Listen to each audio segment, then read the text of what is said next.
C'est du sport, Laurent, mais c'est aussi de la découverte, c'est aussi de la beauté. L'exploration. L'exploration, c'est demain que Jean-Sébastien va nous développer avec son brio, sa maestria naturelle, les Causses du Quercy. Oui, oui, mon grand, c'est demain. Vous allez explorer tout ça. C'est le roi Sur des le Causses dessus. perdues, lui, hein. Voilà, c'est ça. Mais c'est vrai, tu l'as dit, c'est le paradis de la spéléologie ici. On va aller jusqu'à Sénaillac-Lozès, petit coup de randonnée, voilà, c'est pas très loin de Cahors, avec Vanessa qui va initier deux jeunes gens aux joies de la spéléologie. Je vous propose une séquence frisson immersion. Sur près de 8000 km², les Causses du Quercy abritent des plaines aux allures de toundra, des forêts et des grottes. Ce parc naturel régional fait le bonheur des amoureux des paysages type carte postale, mais aussi des explorateurs souterrains passionnés de spéléologie. C'est le cas de Vanessa, que l'on retrouve à Sénaillac-Lozès, à quelques minutes de Cahors. Cette lotoise d'adoption aime par-dessus tout l'exceptionnel patrimoine naturel de son département. J'adore la nature, donc c'est vrai que c'est pour ça on est gâtés dans le département du Lot. Et c'est un département où on a une qualité de vie qui est exceptionnelle. On est relativement tranquille, on peut le voir aujourd'hui autour de nous. Cette tranquillité s'apprécie aussi sous terre, à la périphérie du bourg. La nature calcaire des sols fait qu'ici les grottes ne manquent pas. Pas moins de 1300 cavités ont été recensées dans le département. Un vrai gruyère que Vanessa aime faire découvrir. Donc on va aller faire une petite balade dans la grotte qui est juste derrière, là, qui s'appelle le Cuzoul de Sénaillac. La spéléologie, une exploration souterraine, une activité scientifique mais aussi sportive. Claustrophobe ou sujet au vertige, passez votre chemin. Et pour cette expédition, deux aventuriers débutants pensent répondre à ces critères. Maxime et Jérémy. Pour parer à tous les risques avant la descente, ils doivent bien s'équiper.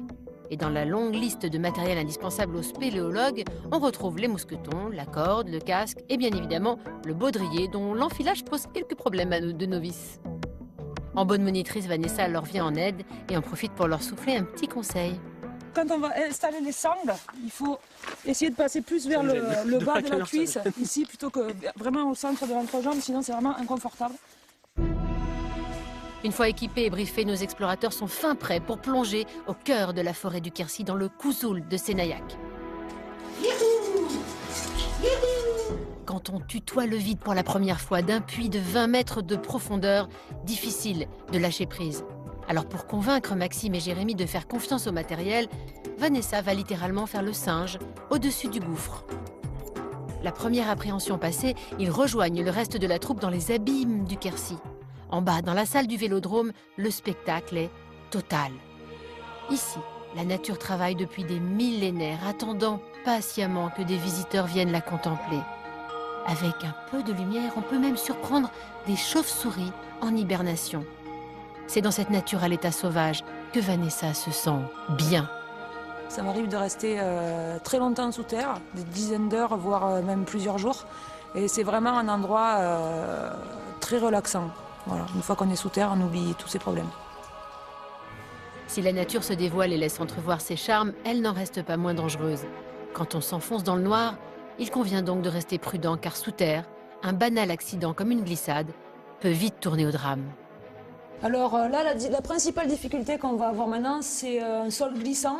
Donc c'est en pente, on marche sur une coulée de calcite en fait, et sur laquelle il y a un peu d'eau qui ruisselle, donc c'est assez glissant. Il faut faire attention où on met les pieds. Si jamais on sent que ça glisse, il vaut mieux s'accroupir, voire s'asseoir et descendre sur les fesses de manière à ne pas risquer de chuter. Pour prévenir ce genre d'accident bête, pensez à porter des bottes crantées ou de bonnes chaussures de marche.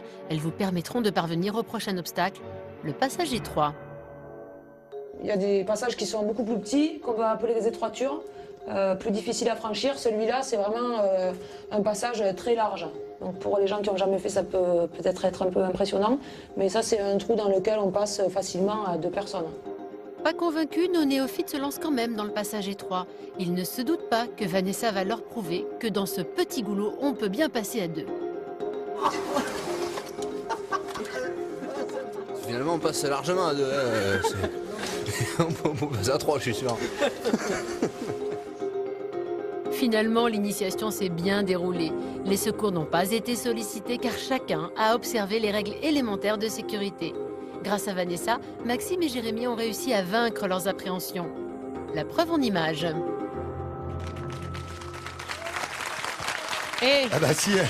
Ah bah oui, quand je vous vends une séquence immersion, frisson, je vais à fond, quoi. On parlera tout à l'heure de la sécurité. J'aimerais qu'on revienne sur la beauté de ces grottes. Il y a plus de 1300 cavités ici. Et regardez comme c'est spectaculaire. Moi, j'ai eu la chance, pour une carte au trésor il y a quelques années, d'aller explorer un petit peu ces grottes. Et c'est absolument fabuleux. Donc, il y a des milliers, on dirait une forêt de stalactites et de stalagmites. D'ailleurs, tiens, Pierrot, tu sais ce que c'est, les stalactites? C'est celles qui montent ou qui descendent? Alors, stalactite, ça tombe, stalagmite, ça monte. Voilà, C'est le bien. moyen mnémotechnique. Exactement. Alors retenez bien ce moyen mémotechnique. Regarde, quand je parle de cathédrale, c'est absolument fantastique. On sent le travail de l'eau dans toutes ces grottes L'érosion. qui a creusé et façonné tout cela, des couleurs absolument exceptionnelles. Ce sont presque de véritables gouffres. Pour ceux qui ont la chance d'y aller, c'est vraiment un endroit hors du temps. Il y a aussi des patrimoines souterrains, de véritables trésors à Caboret. Vous avez les grottes de Pêche-Merle qui font véritablement autorité dans la préhistoire, pardon, enfin en matière de... En paléontologie. Exactement. Ouais, qui est connu dans le monde entier. Dans le monde entier, avec des peintures rupestres tout à fait sublimes. De vrais trésors et qui sont heureusement finalement cachés, protégés de l'être humain parce qu'on connaît justement les problèmes. En général, les gens qui vont dans ces grottes-là ont tendance à toujours emmener un petit souvenir et surtout un petit stalagmite et ça défigure totalement toutes ces grottes qui sont du coup souvent interdites. Alors justement, interdites mais pas toutes, on peut y aller en spéléo.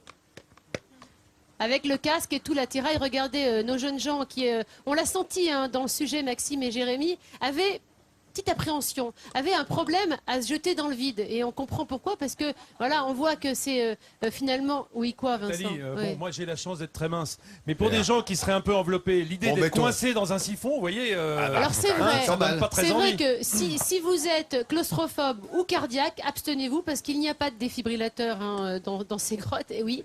Et le matériel, la sécurité, c'est important, et Vanessa, leur professeur, l'a bien montré dans le sujet, c'est important, donc on va revenir ensemble sur quelques éléments essentiels. Vous savez que moi je suis un peu madame sécurité, en montagne ou en mer. Le casque, je vous l'ai montré, la frontale, évidemment, c'est essentiel puisque là-bas, il n'y a pas de lumière. Vous voyez en amorce, là, vous voyez des baudriers. Ces baudriers, vraiment, si vous les faites checker par des professionnels, ils vous assurent en toute sécurité. Vous partez évidemment avec une Vanessa, si possible, ou d'autres, pour être vraiment en sécurité. Il y a quelques règles encore avec des fils d'Ariane, etc., des gants, les chaussures importantes. Bref, vous allez passer un bon moment. Vous allez découvrir des paysages incroyables. Si vous venez ici, essayez de faire de la spéléo. Merci. Merci Nat.